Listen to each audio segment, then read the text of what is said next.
Most of the problems in quantum mechanics is not exactly solvable. So to solve such general problems, we need some approximation methods. And a variety of approximation methods have been developed over these years, and each has its own areas of applicability. There are three famous approximation methods that deals with the stationary states corresponding to time independent Hamiltonians. So the stationary state means those states which do not evolve in time. So what are those three most famous approximation methods? One is the perturbation theory, the second one is the variational method, and the third one is the WKB method. So these are the three most famous approximation methods usually used in quantum mechanics, and we will be analyzing each of these techniques in detail. So in general, we apply this approximation method to find the energy eigenvalues of the eigenfunction of a time independent Hamiltonian that does not have exact solution. So we have a Hamiltonian, and what we try to do in all these techniques is we are trying to solve this eigenvalue equation. H psi n is equal to En psi n. So the problem what we have here is this Hamiltonian is not exactly solvable.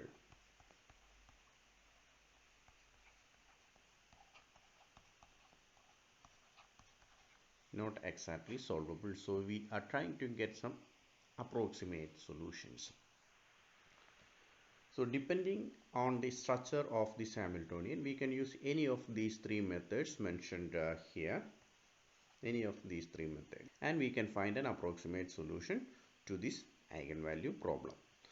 So let's first discuss about the perturbation theory. Perturbation theory is applicable to those problems which differs only slightly from exactly solvable problems. So perturbation theory builds on the non-exact solutions to obtain approximate solutions. So usually in these kind of problems we have a Hamiltonian which will be very close to an exactly solvable Hamiltonian H0. So this part can be solved and we can get a solution for the eigenvalues or the eigenfunctions. Then what we do, we use some methods to find an approximate solution for this non-solvable Hamiltonian, but which is very close to this solvable Hamiltonian H0.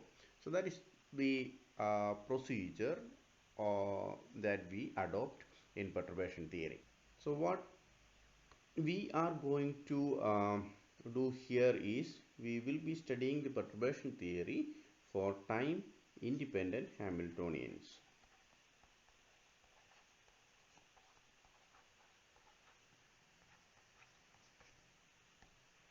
Time independent Hamiltonian.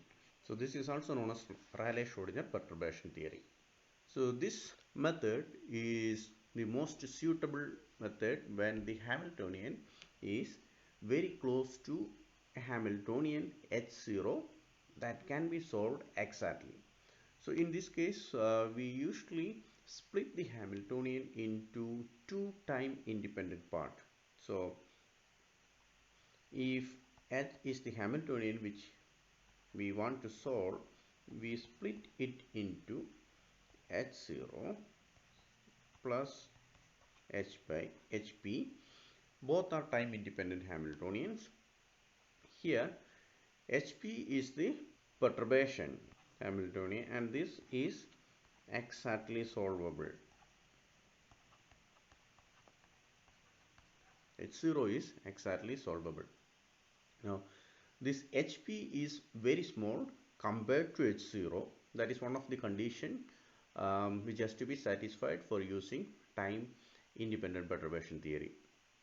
So compared to the unperturbed system, the perturbation should be very small to use this approximation technique.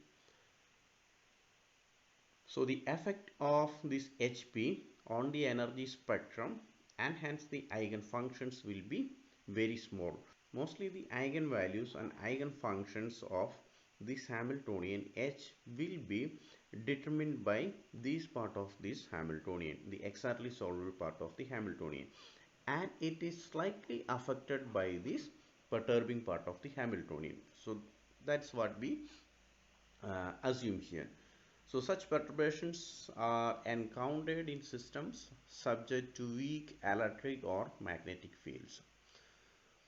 And this idea becomes more explicit if we can write this perturbed Hamiltonian in terms of a dimensionless real number lambda, which is very small to 1. So what I'm saying is, we write this Hamiltonian, the perturbed Hamiltonian, something like lambda into h prime,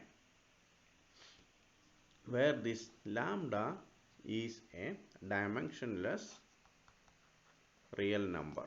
It's a dimensionless real number and its value will be much less than 1.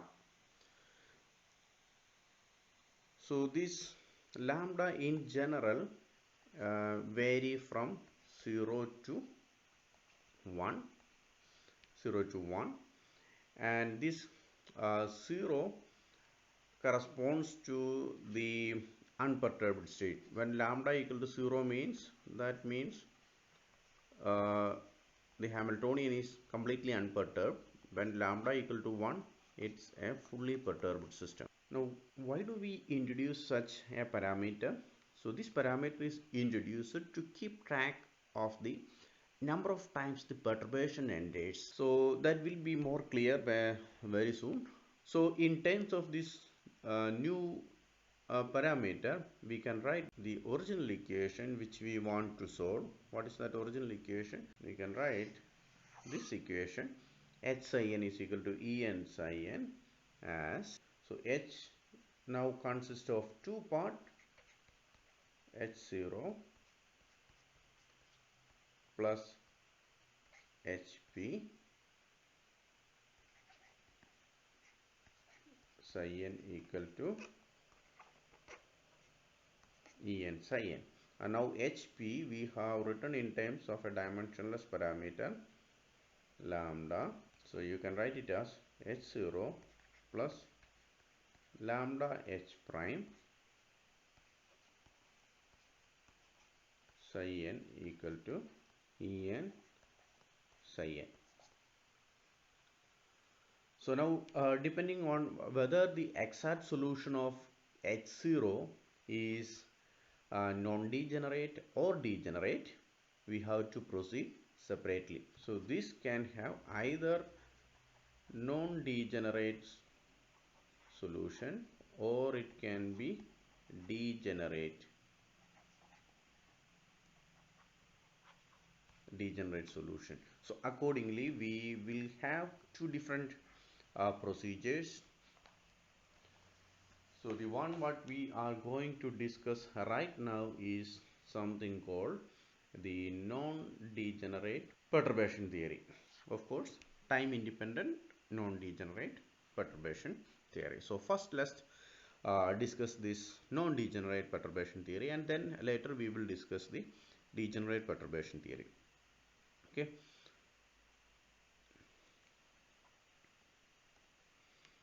So if this H0 has non-degenerate eigenvalues, that means for every energy En0, for every energy En0, there corresponds only one eigenstate psi n0.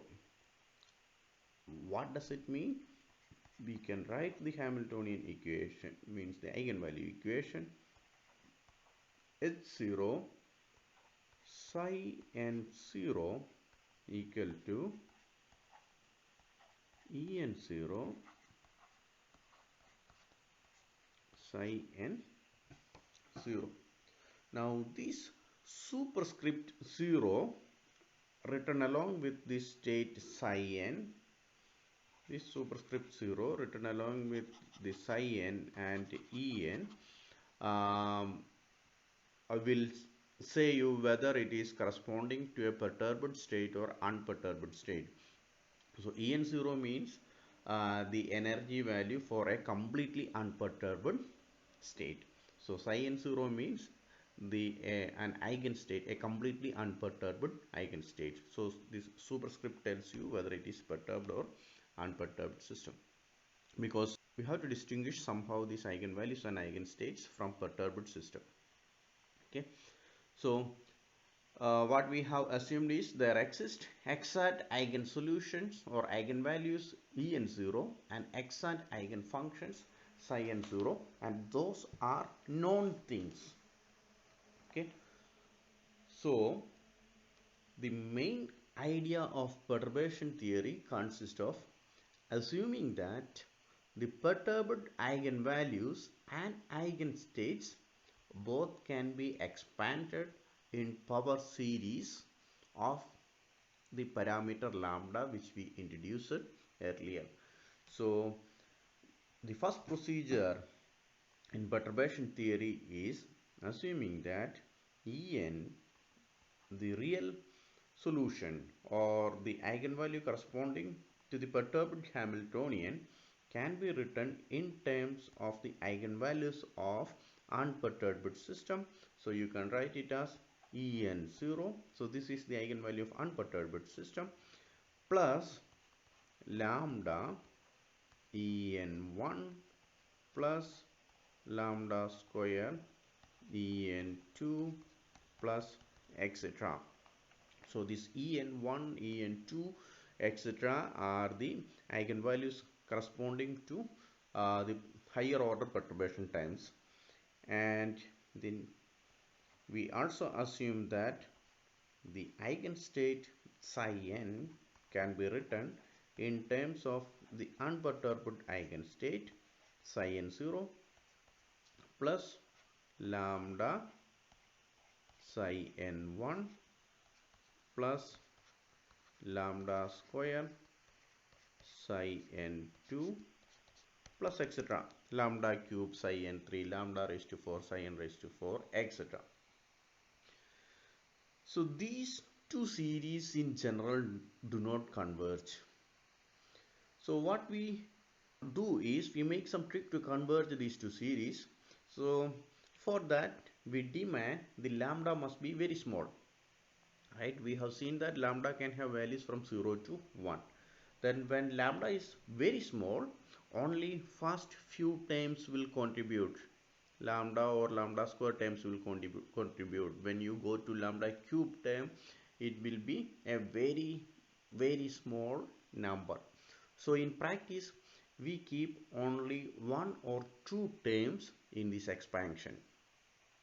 So we will be keeping terms with the lambda raised to 1 or lambda raised to 2 maximum in this series. So in this way the problem of non-convergence of the series can be avoided. So you have to limit the value of lambda to a very small number in order to converge the series. Otherwise you will not be getting a converging solution. Okay, now you can see that if you assume your lambda is 0, if you assume that lambda is 0, then that means it's a completely unperturbed system. There is no perturbation in the system. So that means in that case you can see that all these terms will vanish. All lambda involving terms will be vanished. So what you have is you have an eigenvalue which is exactly solvable, or an unperturbed eigenvalue, and an eigenstate which is also an unperturbed eigenstate, right? However, when lambda is non-zero, there enters the perturbation in the system. Now the job of perturbation theory is to calculate the value like En1, the first order perturbation in energy, the second order perturbation in energy, or the first order correction in wave function, the second order correction in wave function, etc. So we will proceed further to see how it is possible. Okay, so Assuming that the unperturbed states are non-degenerate, we substitute these we substitute for En and psi n in our Hamiltonian. What is that Hamiltonian? So we use this eigenvalue. Now to proceed further, we use this eigenvalue equation and then we substitute for En and psi n from these expansions. From these expansions we substitute. So let's see how does it looks like. So that expression will become h0 plus lambda h prime. Then in place of psi n0 you can take all these terms. So you will be having psi n0 plus lambda psi n1 plus lambda square psi n2 plus etc. equal to, and on right hand side we have En psi n. So in place of En you can write En0 plus lambda En1 plus lambda square En2 plus etc.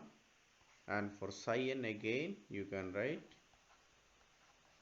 psi n0 plus lambda psi n1 plus lambda square psi n2 plus etc. Right?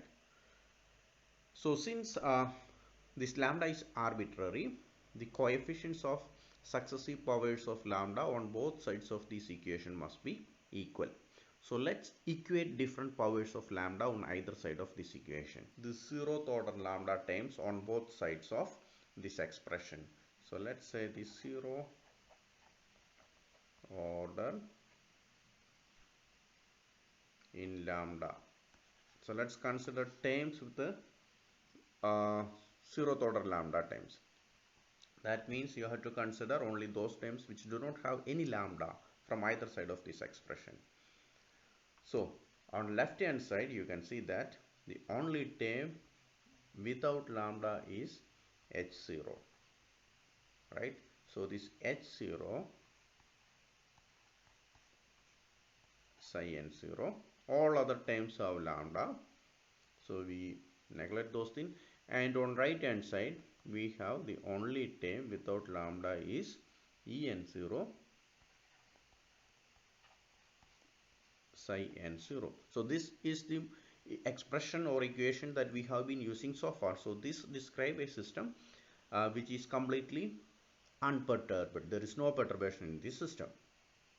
Okay. So now let's consider the first order lambda terms. First order in lambda on both sides of this expression. Now you can see that if you consider the first order in lambda, you have one lambda here. So if you multiply that with this thing h0, there is a first order term, right? And there is another first order term which is one lambda here, and you multiply this with this one, that will give a first order term in lambda.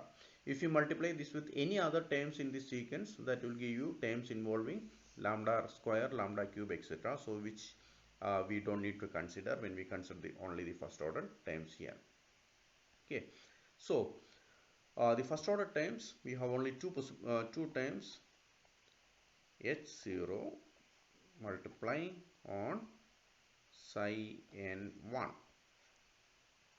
right, plus we have h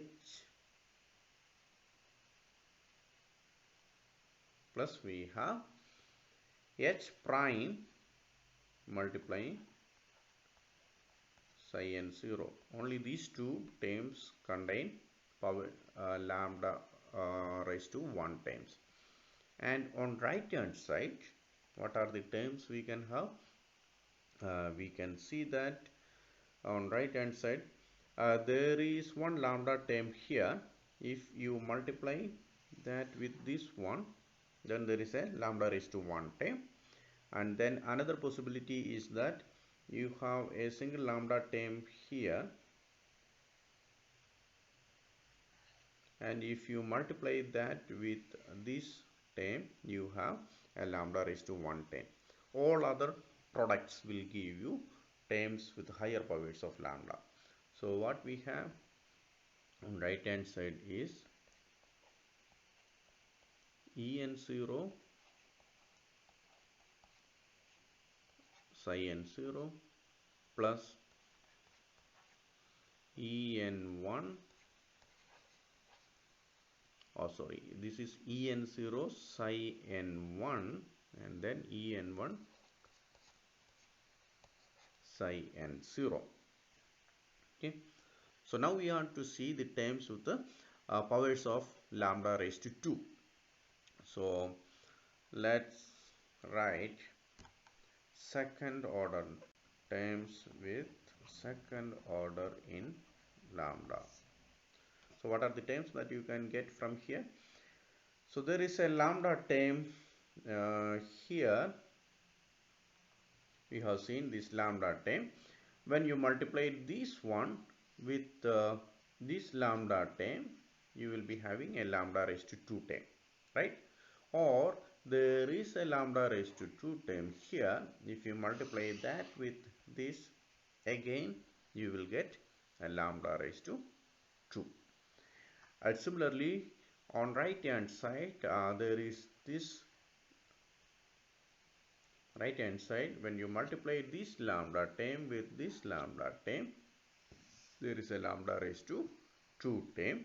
Or you can multiply this lambda square with this psi n0. Again you will get a psi n0 a term involving lambda square. Or you can see that there is another lambda square term,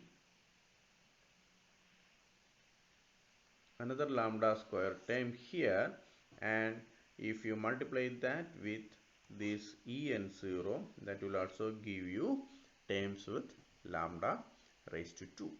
So if you collect all those terms, we get from left hand side h0 psi n2 plus h prime psi n1 equal to en0 psi n2 plus en1 psi n1 plus en2 psi n0. So these are the terms that we get from above expression. So let's put some equations number. So this is our equation number 1, equation number 2, and this is our equation number 3. And you can see that equation number 1 is exactly the unperturbed Hamiltonian system which we have been dealing so far. 2 and 3 are the equations which we are interested right now to solve. So we now proceed to determine the eigenvalues en1, en2, etc., and the eigenvectors psi n1, psi n2, etc. from these expressions. So for this, we need to specify how the states psi n0 overlaps with the psi n of higher order terms. So we want to know how the state psi n0 overlaps with the higher order powers of psi n. That means how is it connected to the higher order terms like psi n1, psi n2, etc. Right? So since we assume that the perturbed states involving all these terms is considered not to be very different from this unperturbed state as psi n 0, we assume that the psi n 0 inner product with all these higher order terms or all these unperturbed states should be approximately 1, because we do not expect this thing to vary too much from psi n 0.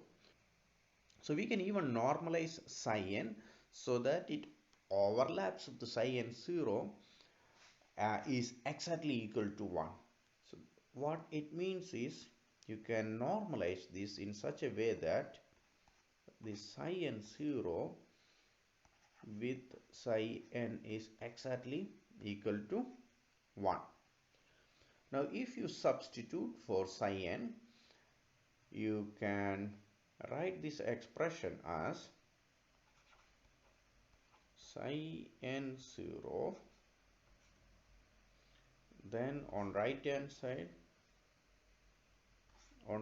side what you have is you have psi n 0 plus lambda raised to psi n 1 plus lambda square raised to psi n 2 plus etc. So this inner product must be 1. So what does it mean? It means the inner product of psi n 0 with psi n 0 plus lambda into inner product of psi n 0 with psi n 1 plus lambda square into inner product of psi n 0 with psi n 2 plus etc. All these must be 1, right? But we already know that this is a normalized state, unperturbed eigenstate, so this must be 1, right? So this is equal to 1. So what does it mean? All these terms must be 0, right? So it tells you that the coefficients of various powers of lambda separately vanishes. That means the inner product of psi n 0, the unperturbed state, with any higher order terms like psi n 1 or psi n 2, all these inner product must vanish. So all such terms must give you 0. Okay. So we don't need to consider any terms involving the inner product of this unperturbed Hamiltonian and any of the higher order perturbed states. Okay. So let's now do the first order correction. So what we do is we are going to do the first order correction. First order correction in eigenvalue and eigenfunction, both in En and psi n. So to obtain the first order correction term, so what are the first order correction terms? First order correction terms are En1 and psi n1. These subscript terms within the bracket are the order of the correction or the order of the perturbation enters in the system. Okay. Now to get the terms like the simple thing is let's see the expression that we have seen just before. We have seen terms with the first order lambda, like, so this equation we have to consider. Now to get the required terms, what we do is we multiply this entire expression with something called the psi n 0. So we multiply with psi n 0, bra psi n 0. So what you get? You get terms like, when you multiply it, you have the bra psi n 0. Then what we had there is h0 psi n1, and there was one more time on left hand side, and if you multiply with the psi n0, then the psi n0 h prime, on right hand side is psi n0 itself, equal to, on right hand side you have terms like en0, then psi n0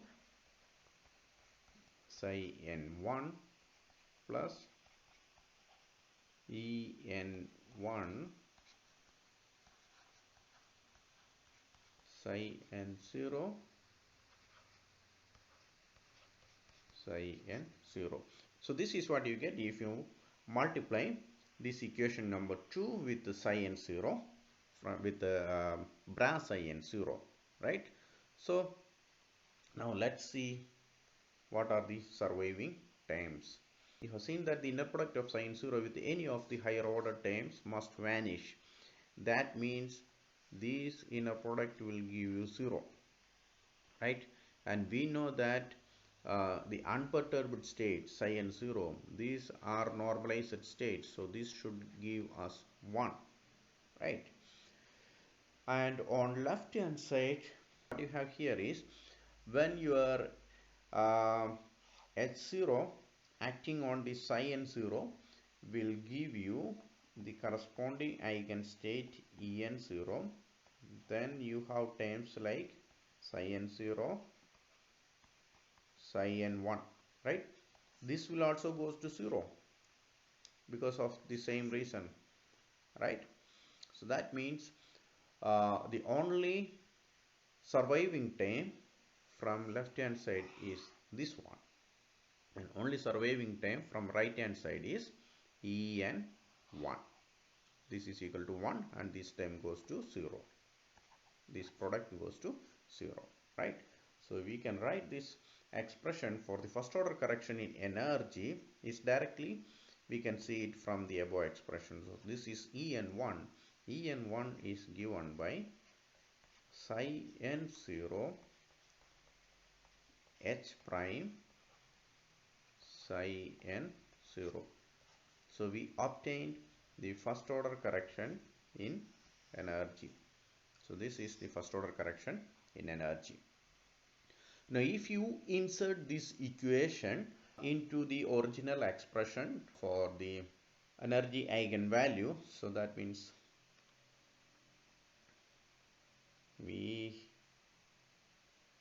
so if you insert for en1 here, you can write, with the perturbation added, the energy of the system will be En, then En0, the unperturbed energy, plus a slight contribution from this time psi n0.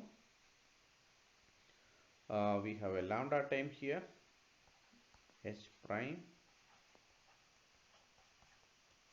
psi n0, right? So this is En0 plus psi n0. Remember, lambda h prime is the perturbed Hamiltonian HP. So this is the expression for energy including the first order correction. Okay. Now let's find out the first order correction in the wave function psi n1. So we are trying to find out psi n1, the first order correction in wave function. As you know, the state of unperturbed Hamiltonian can form a complete orthonormal set of bases, right? So that means psi n0 that is the unperturbed states, it can form a complete orthonormal set of bases. Orthonormal set of bases. That means we can expand terms like psi n1 or any states in terms of the psi n0 basis. So I can write psi n1 as making use of the psi n0 basis. Let me put summation over some other index m psi m0 psi m0, then you have psi n1, right? So all these times this is the identity operator in psi m basis. Okay, the unperturbed states. This 0 tells you that these are unperturbed states. Okay, so this can be written as, this is equal to sigma m not equal to n psi m0 psi n1, then psi m0. The term m equal to n does not contribute, since that will give you terms like psi n0 psi n1. So you can see that the inner product of this with any higher order terms vanishes. We have seen it just before. So n equal to or m equal to n is not involved, or it is not going to contribute anything to this correction. Okay. So to know these things, that is the first order correction in the wave function, we have to find out these coefficients psi m0 psi n1, and this can be obtained from the same expression of the first order lambda term, from this same expression from the equation number 2. Now what we do here is we multiply it from left hand side by psi m0, the bra psi m0. Earlier we multiplied it with the bra psi n0. Now we are going to multiply it with bra psi m0, this entire expression, entire equation number 2, to get the coefficients of psi m0 psi n1. Okay, so if you do that, what you get is, you get terms like, if you multiply it with the psi m0, get psi m0 h0 psi n1 plus the second time again multiply it with the psi m0 from left side, h prime psi n0, and this is equal to on right hand side we have en0, then multiply with the psi m0 with the psi n0, plus next term will be psi m0 en1 psi n0. Okay, now this can be further simplified because h0 when acting on this will give you an energy eigenvalue em0. Then what you have is psi m0 psi n1 plus the second term is psi m0 h prime psi m0 itself, and on right hand side what we have is, we have En0 psi m0, En0 psi m0 psi n0 plus you have, this is just a number, so you can write it as En1 psi m0 psi n0. Now you can see that this term goes to 0 because of the orthogonality condition, that is we have to consider delta mn. So both these m and n must be equal for non-zero terms. So this will go to 0, right? So if you further simplify this, you can write it as 0 h prime psi n0. Then we take this term to the other side, so that will give us, we already have an En0 term there. Then if you take the other one, we will get a minus of Em0. Okay, then we have coefficients like psi, means terms like psi m0 psi n0, psi m0 psi n1. Oh, this is psi n1, I put it wrong. Okay, so both these are identical, psi m0 psi n1. So what we were actually looking for, we were looking for an expression for psi m0 psi n1. So psi m0 psi n1, you can write it as psi m0 h prime psi n0 divided by En0 minus Em0. Okay, so once you get this, you can put it back here, right? You can put it back here for these terms. There also we have terms like this. So we will get an expression for the first order correction in wave function, or the first order correction in eigenstates, are as psi n1 equal to sigma m not equal to n psi m0 h prime psi n0 divided by En0 minus Em0. Then you have get psi m0.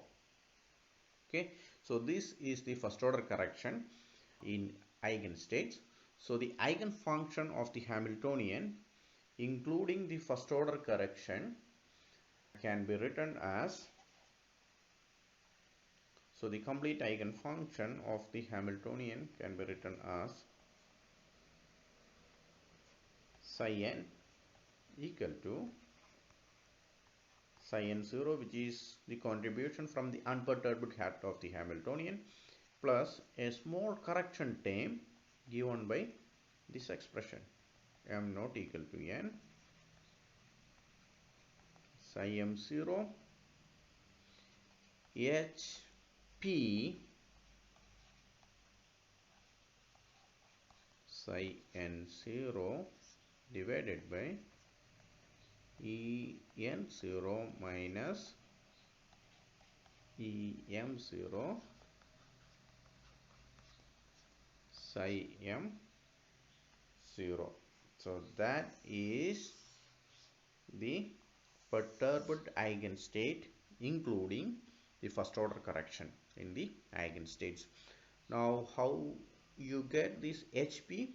Because in the original expression you have a lambda term here, and when lambda multiplied by h prime will give you the perturbed Hamiltonian Hp. Okay. So in a similar fashion, we had to find out the second order correction in energy. Now to determine the values of En2, which gives you the second order correction in energy, we have to go back to the expression where, or go back to the equations where we have equated different powers of lambda. So let's see.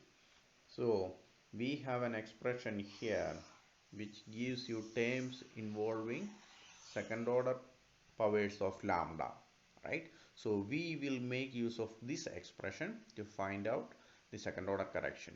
So for that, what we do, like what we did here, we multiply these entire things with psi n0, the bra psi n0. So you will be having terms like psi n0, h0, psi n2, then psi n0, h prime, psi n1, etc. So let's see what are the terms that you can get if you multiply this entire equation with psi n0, the bra psi n0. So when you do that, you will get terms like psi n0, h0, psi n2 plus psi n0, h prime, psi n1 equal to, on right hand side we have En0 times then psi n0 psi n2 plus we have En1 psi n0 psi n1. So these are the terms that we get, and we have seen that the inner product of psi n with all higher powers of psi n should goes to 0. So with the psi n2 or psi n1, all these terms are 0, right? So on right hand side everything vanishes, and on left hand side this inner product will give us terms like En0, then psi n0, psi n2, right? So this should also vanish, right? So the only non-zero term on left hand side is this term, and only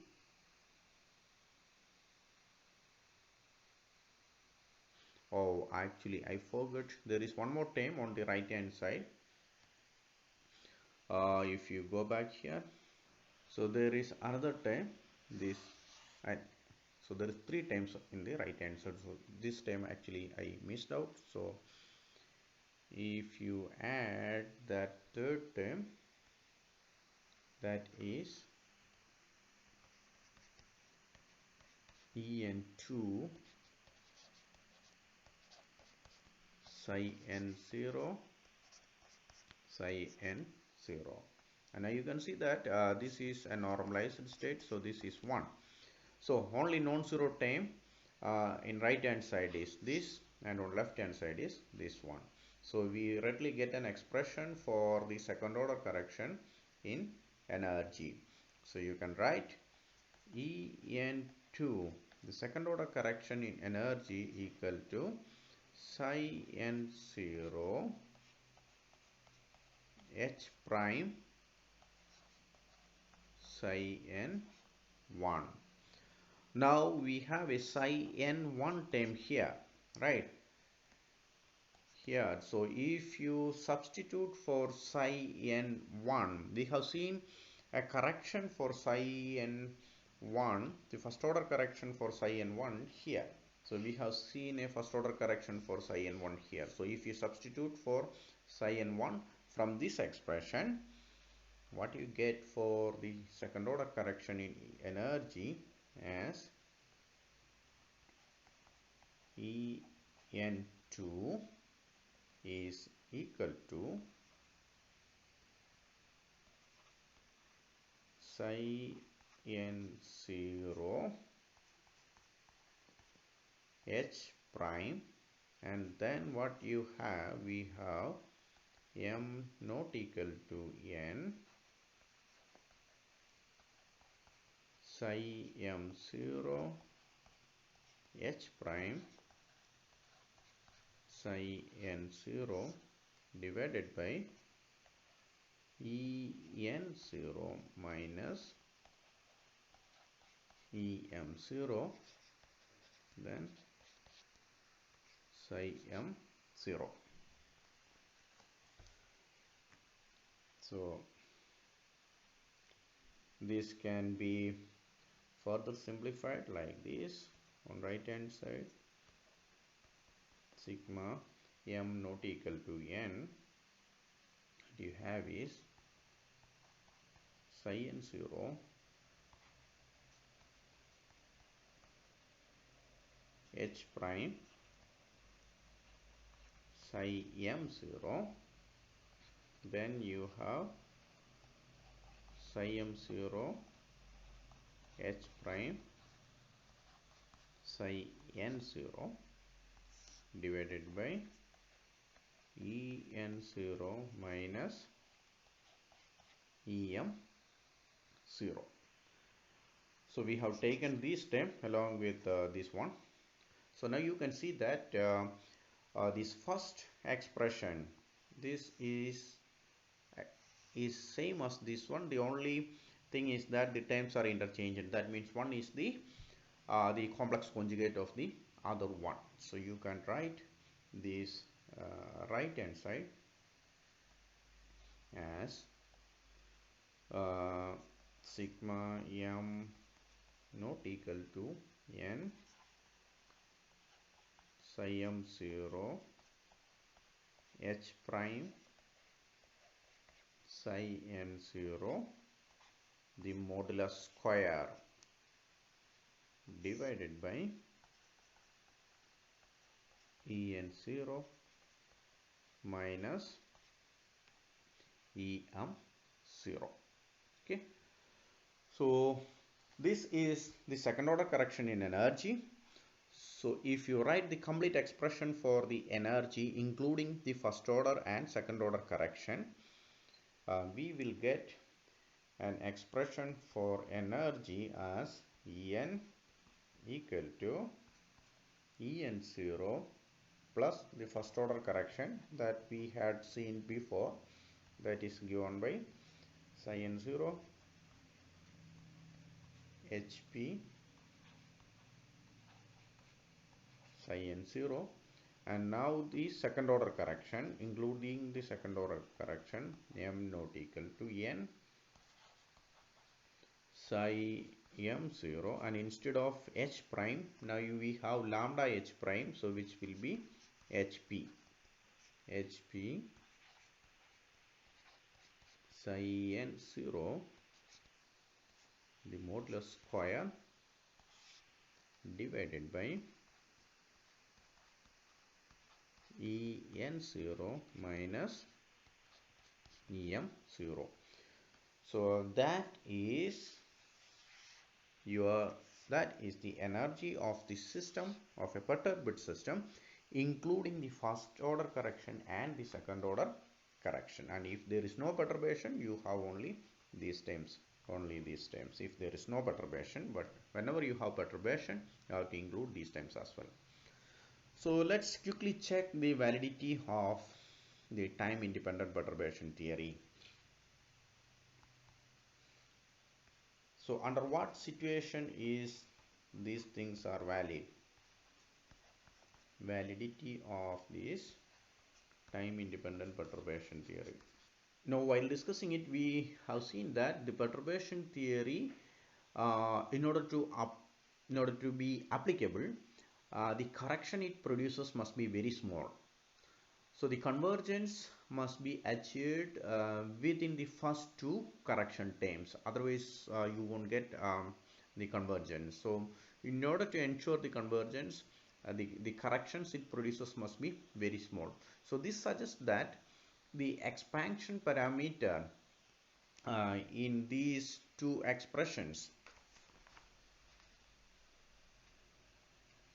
we have seen that there is an expansion parameter. You have to consider this expression, the second order correction in energy, and the correction in wave function, the first order or second order wave function, first order or second order energy.